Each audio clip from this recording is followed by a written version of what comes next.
I'm going to someone who is not a believer here to draw out some things that he points to the Scripture. The evidence is neutral. Even an atheist can examine the evidence and see the wisdom of it. So the goals and objectives for tonight is to look at the commands given to Israel and the law of Moses through the lens of our modern knowledge of science, rather than the superstition of science that they had at that time.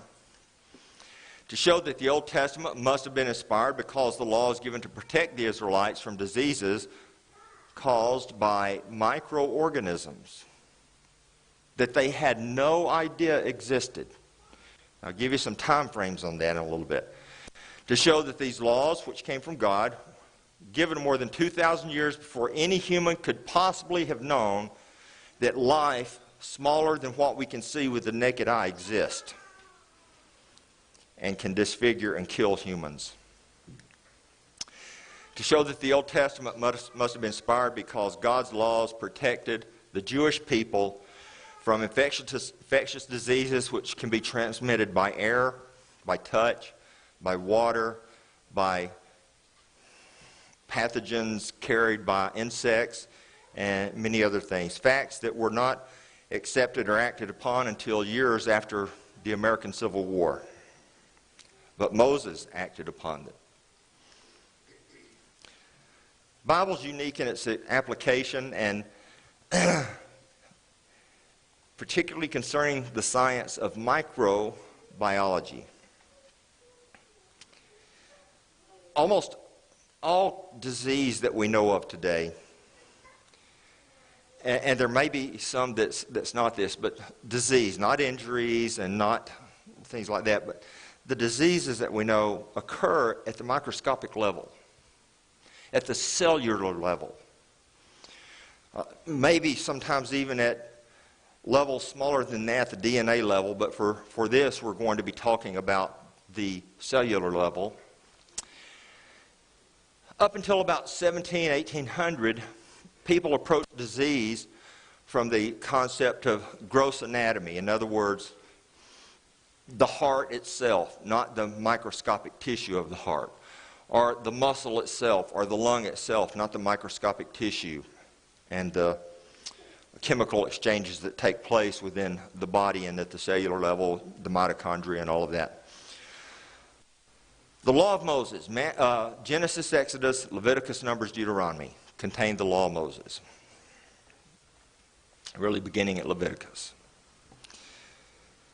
25 years before humans discovered microorganisms, God enacted laws for His people to protect them. And these practices are still considered best practices. So let's start with Exodus 30, verse 17. Then the Lord spoke to Moses, saying, you shall also, now I'm going to give you a lot of passages tonight, but we're not going to read them all. I'm going to just tell you what's found there, and you can search that out. The Lord spoke to Moses, saying, you shall also make a laver of bronze, with its base also of bronze, for washing. You shall put it between the tabernacle of meeting and the altar, and you shall put water in it.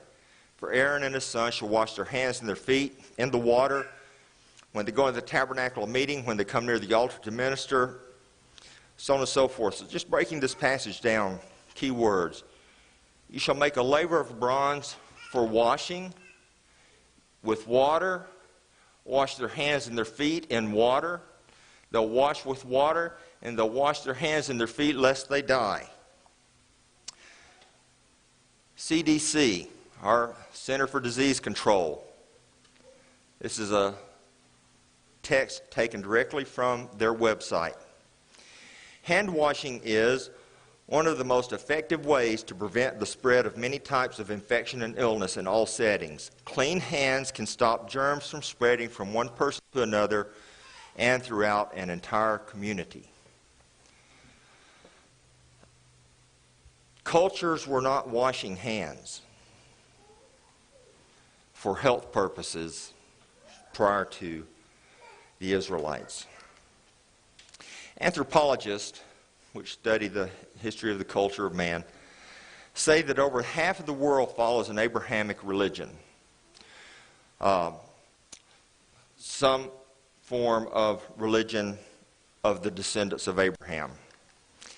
They all acknowledge this one prophet that's a descendant of Abraham. In Judaism, he's called Moshe. In Islam, he's called Musa. The Quran mentions Musa more often than it mentions Muhammad himself. In Christianity, he's called Moses. The New Testament mentions Moses more than anyone else in the Old Testament. The Law of Moses has 613 commands that Orthodox Jews count. 248 do's and 356 don'ts. Specific things from can't eat fish with a skin. I love catfish, but if I was Jewish, I couldn't eat it. Couldn't eat shrimp. You know, things like you can't wear wool and cotton at the same time in the Law of Moses. Some pretty interesting things. Personal hygiene and public health account for about 20% of the commands in the Law of Moses. See, the Law of Moses, there's been one true theocracy in the world. The nation of Israel. God gave them their law, gave them their criminal law, their religious law, and their civil law. It all came from God. 20% of God's law had to do with health and hygiene. Leviticus 13 and 14. Concerning visible outbreaks on the skin. What would they particularly be concerned about at that time? Well, leprosy. But it reads like a modern textbook. I want to read just a few verses from Leviticus 13. Before I do, COVID. What are we doing now? If someone tests positive or if they've been exposed and, you know, with the bubbles that the football teams are in and the NBA was in and all of that, you know, what are they doing? You have to, you know, the standard has been quarantined for 14 days. Leviticus 13:1. The Lord spoke to Moses and Aaron, saying, when a man has on the skin of his body a swelling, a scab, or a bright spot, it becomes on the skin of his body like leprous sore, then he shall be brought to Aaron the high priest or to one of his sons. The priest shall look at the sore on the skin of the body, and if the hair on the sore has turned white, and the sore appears to be deeper than the skin, it is a leprous sore, then the priest shall look at him and pronounce him unclean. But if the bright spot is white on the skin of his body and does not appear to be deeper than the skin, its hair is not turned, then the priest shall isolate the one who has the sore for 7 days. And the priest shall look at him on the 7th day. And indeed, if the sore appears as it was, and the sore has not spread on the skin, then the priest shall isolate him for another 7 days. And you go and you read after that, after the 2-week quarantine, then he can go back in public. 14-day quarantine. Exactly what we're doing today is what God commanded for the Israelites.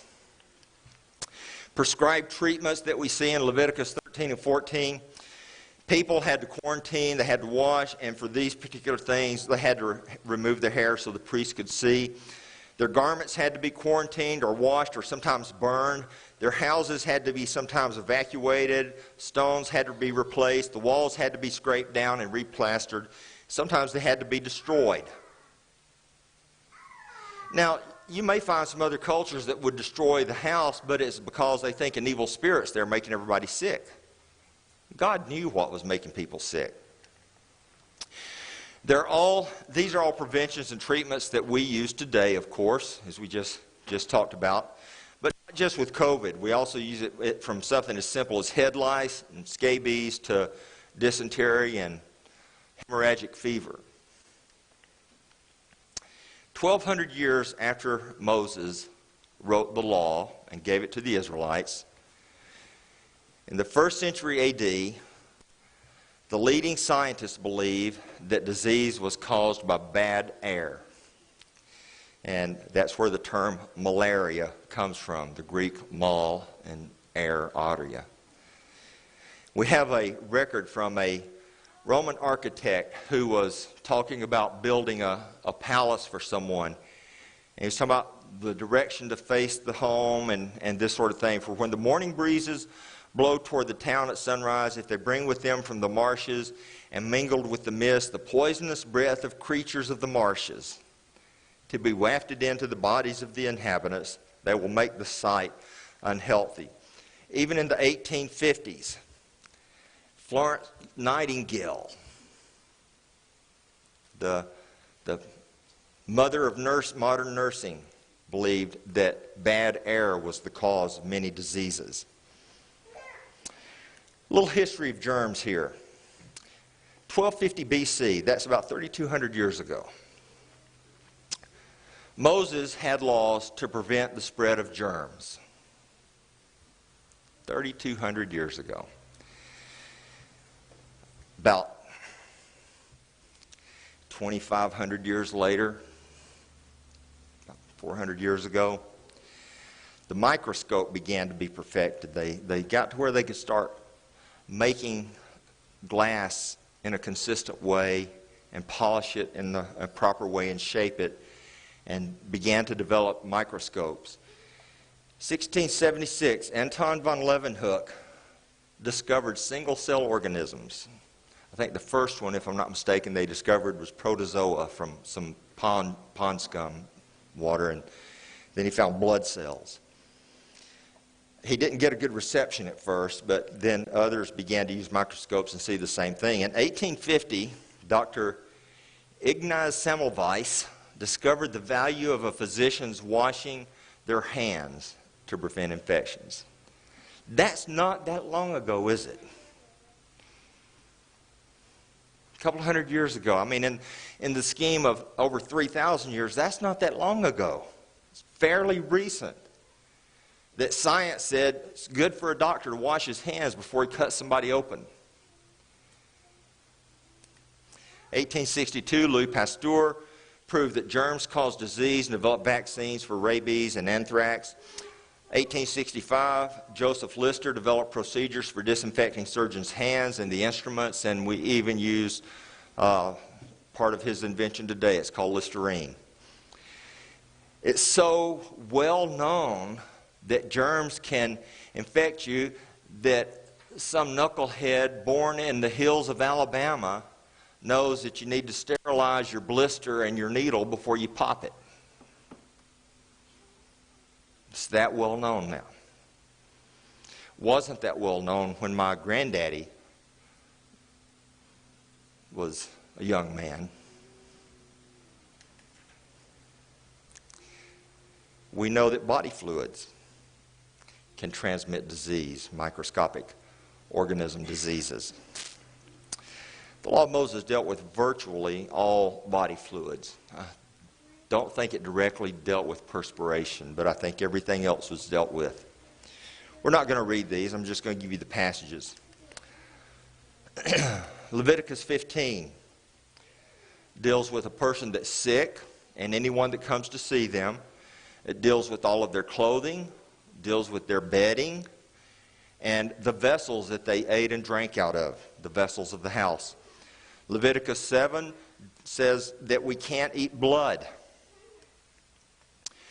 Leviticus 12 gives some very specific guidelines about the sanitation following childbirth. Leviticus 19 deals with the prohibition of tattoos and skin cutting. Deuteronomy chapter 23 provides toilet laws even for the army. When they're away from Israel fighting, they had latrine laws. We hear a lot talked about the great pandemic of 1918, influenza pandemic, and it killed more people than were killed in World War I, but most epidemiologists believe that it actually began to be incubated in the filthy trenches of World War I Europe, and that those men after the war just took it everywhere. Numbers, the 19th chapter.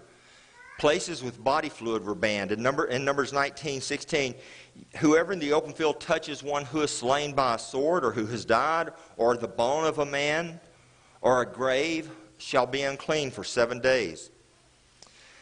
We now know that varmints and insects can spread disease. The law of Moses dealt with this. Rodents. Leviticus 11:29. These also shall be unclean to you. And unclean mean the Jewish people weren't to touch them, eat them. Shall be unclean unto you among the creeping things that creep on the earth. The weasel, the mouse, and the tortoise, and the word tortoise there can also be translated turtle. The tortoise after its kind, and the ferret, and the chameleon, and the lizard, and the snail, and the mole. My youngest son that was here Sunday, when he was a kid, he got salmonella from handling a turtle. Insects, Leviticus 11:20. All flying insects that creep on all fours shall be an abomination to you. Yet these you may eat of every flying insect that creeps on all fours. I know that's gross to us, but it's still all over the world people eat certain insects. Those which have jointed legs above their feet, which leap on the earth. These you may eat. The locust, the destroying locust, the cricket, the grasshopper, but all other flying insects with 4 feet shall be an abomination to you. Well, there's something unique about these guys. Grasshoppers and locusts and crickets, they don't eat dead bodies. Put a corpse out in the sun and see how long it takes for the flies to show up. But these guys feed on plants, so there's no transmission of disease. But he also dealt with not just the pathogens, but animals that help control the pathogen carriers. So, for instance, they couldn't eat an eagle, a buzzard, certain birds like that. And we know that they ate birds because, they got tired of the manna, so God gave them quail. But they couldn't eat certain birds. So here's the deal. Couldn't eat bats. Well, what do bats do? They eat the flies and mosquitoes that cause disease. It was prohibited to eat them in Leviticus 11. Leviticus 11, they couldn't eat lizards and amphibians. They couldn't eat birds of prey like eagles. They couldn't eat things like buzzards that feast on carcasses. Couldn't eat 4-pawed mammals because they eat the vermin and the carcasses. So like a mountain lion.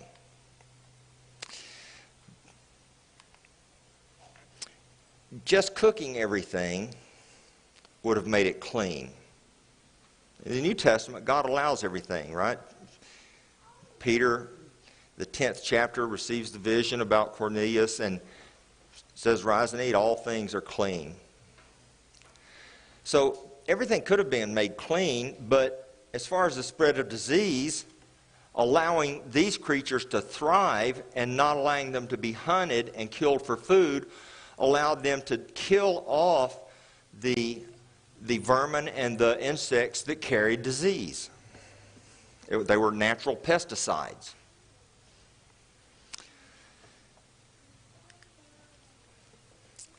I've got the little cute saying down there, cooked cats don't eat rats, They couldn't eat the 4-pawed animals.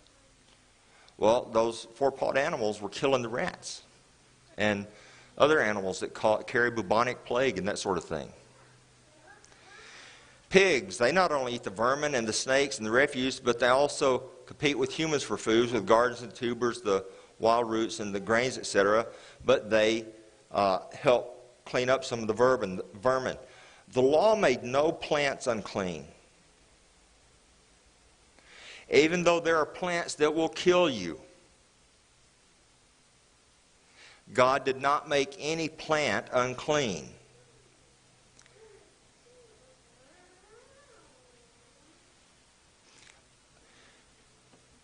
He took care of those things that spread microorganism diseases.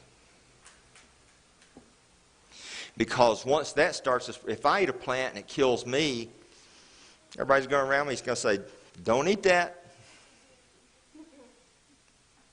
Make you sick, might kill you.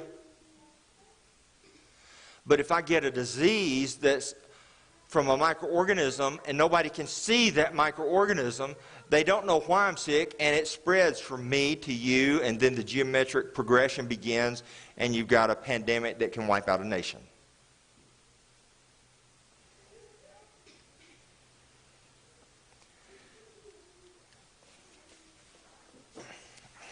Vermin could contaminate objects that they crawl across and water.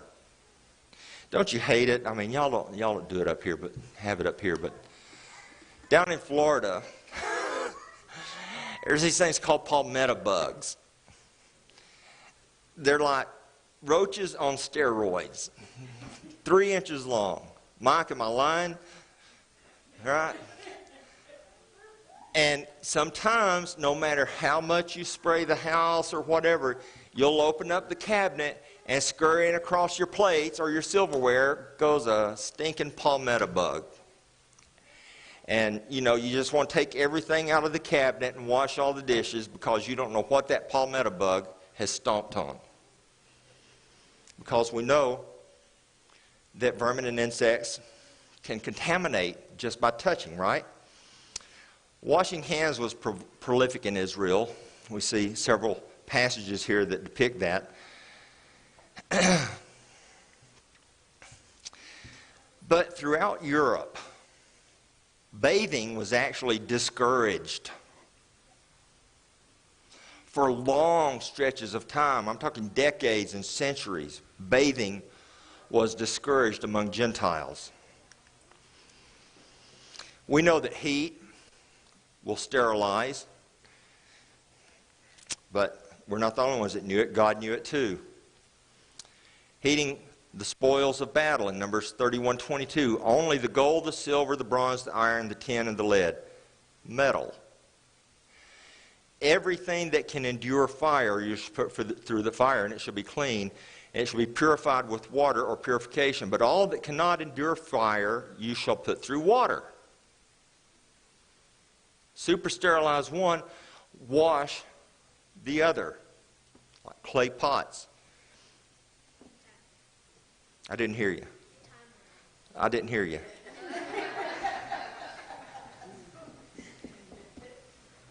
Thanks. So, water of purification. So, here it says, it shall, like a clay pot. If it's metal, you burn it or heat it in a fire. If it's a clay pot, it'll be purified with water of purification, or maybe a garment. What's water of purification? The instructions for that are given, maybe the recipe is given in Numbers chapter 19. Kill a cow, burn it whole, add cedar, hyssop, scarlet to the fire, collect the ashes, and add water. Water and ash plus animal fat is how you make soap. It's a basic recipe for soap. God told the Israelites, you take something in battle, if it's metal, put it through the fire. If it's not, wash it with soap and water.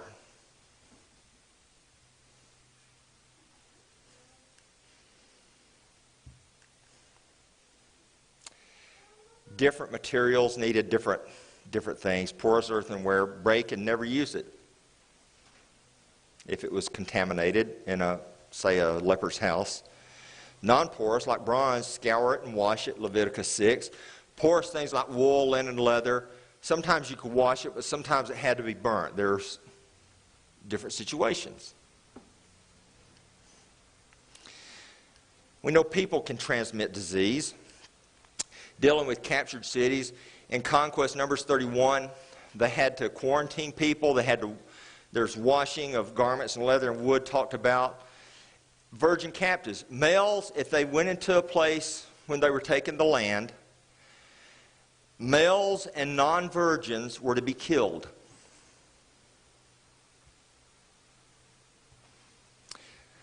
Now think about that.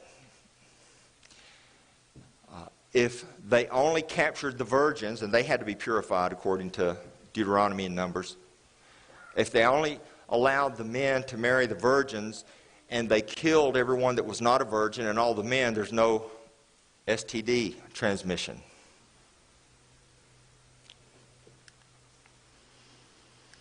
Historical perspective for all of this. The Dark Ages of Europe. You know, we can look back in history and we know the streets were just filthy. I mean, even the last century. Depictions of, you know, like some of Dickens' writings and stuff, depictions of London were terrible and filthy. A breeding ground for vermin all through Europe. Christians of the time would go months without bathing. 1348, the bubonic plague, one of the great black plagues. There were several, I think 3 through Europe. In this one, about 1/3 of Europe died within just a few years. The plague was caused by the bacteria Yersinia pestis, transmitted by fleas that are carried on rats. A specific type of flea carrying a specific type of bacteria. Both the fleas and the rats are considered unclean in the law of Moses. Fewer Jews died during the plague. And because of that, people started killing them. Accused them of sorcery or of poisoning their water. Well, what the Jews were doing was covering their water because the law of Moses had commanded them to cover their water pots. Because they protected their water, they bathed, they washed their clothes, they sanitized their homes, they practiced quarantine, and they avoided all the unclean animals. They washed their hands.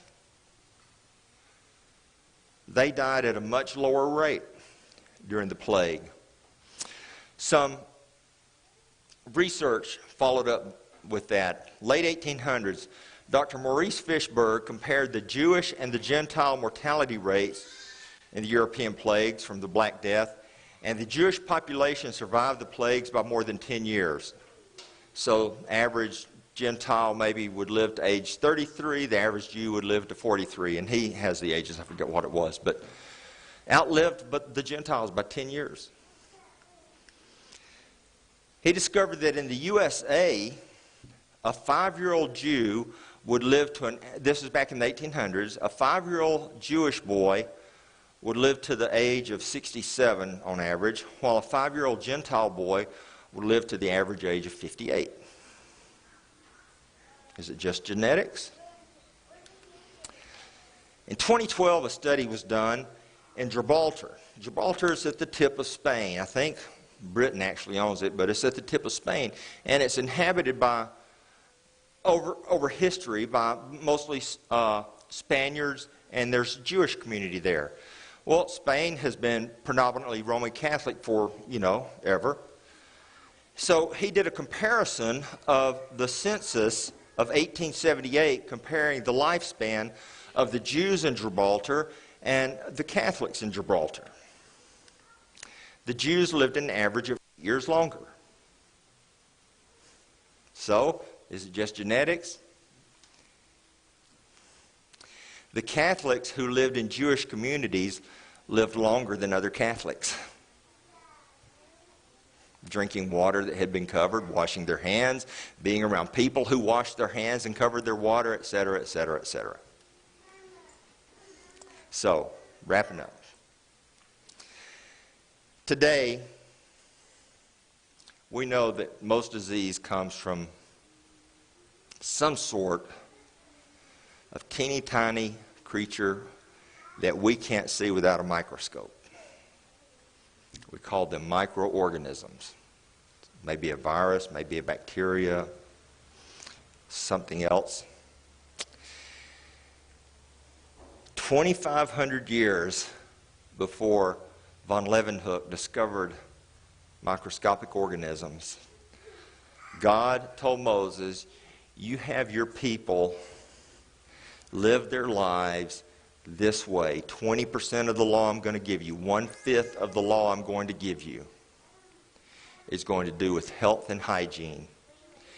And it's going to be things that in the 21st century, the United States CDC will say is best practices. I'm overly paraphrasing, and I understand I'm not quoting Scripture. I don't want to put words in God's mouth, but I think you get the point. Hope I'm not blaspheming. So our take home. 2,000 years before the microscope, God dealt with microbes, microorganisms. Best practices of today were in practice with the Israelites 3,000 years ago. Data studies show that Jews and those who lived with Jews had healthier, longer lives. Quarantine practices for microbe infection 3,200 years ago are the same quarantine practices that we have in place today, 2 weeks. God preserved the bloodline of Abraham, Isaac, and Jacob to bring Christ to the world, and He did it in miraculous ways, parting the Red Sea. But He also did it in scientific ways, and we just didn't know it. But we're learning it. God knew science. God gave laws to protect His people, even though He didn't tell them why they had to do those things. Telling them there's something living in that water that's so small you can't see it. He didn't tell them why to do those things. He just told them to do it. And we need to learn the same lesson, to trust and obey. I hope this has helped us develop a reason for the hope that's in us.